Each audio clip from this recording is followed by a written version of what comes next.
खबर दे रहे हैं आपको। सुप्रीम कोर्ट में बानी पीटीआई की 9 मई के 8 केसेस में जमानतें मंजूर। चीफ जस्टिस याहिया अफरीदी की सरबराही में 3 रुकनी बेंच ने अहकाम जारी किए हैं। जस्टिस हसन अजहर रिजवी और जस्टिस शफी सिद्दीकी बेंच में शामिल। जो आपको बता रहे हैं, सुप्रीम कोर्ट में बानी पीटीआई की 9 मई के 8 केसेस में जमानतें मंजूर कर ली गई हैं।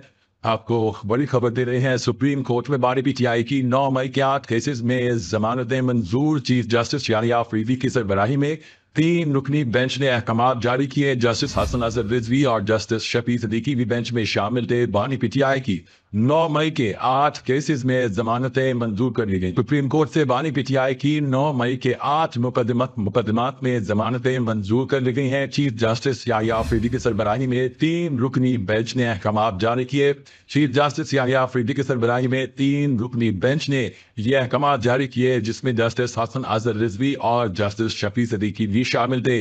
बानी पीटीआई की 9 मई के 8 मुकदमात में जमानत की दरखास्तें सुप्रीम कोर्ट से मंजूर हो गई हैं। बानी पीटीआई ने 8 केसेस में जमानत के लिए रुजू किया, ऐसा कहना था वकील सलमान सफदर का। वकील सलमान सफदर ने दलाइल के दौरान ये भी कहा कि 5 मुकदमात में बानी पीटीआई नामजद ही नहीं थे। हाई कोर्ट की ऑब्जर्वेशन की हद तक दलाइल ना दे, उस पर हम कायल हो चुके हैं, ऐसा कहना था चीफ जस्टिस याहिया अफरीदी का। उन्होंने मजीद ये भी कहा कि शरीक मुल्जिमान के साथ जमानत के तसलसल के असूल पर दलाइल दे। आपको बता रहे हैं, सुप्रीम कोर्ट से बानी पीटीआई की 9 मई के 8 मुकदमात में जमानतें मंजूर कर ली गई हैं। चीफ जस्टिस याहिया अफरीदी की सरबराही में 3 रुकनी बेंच ने अहकाम जारी किए, जिसमें जस्टिस हसन अजहर रिजवी और जस्टिस शफी सिद्दीकी भी शामिल थे।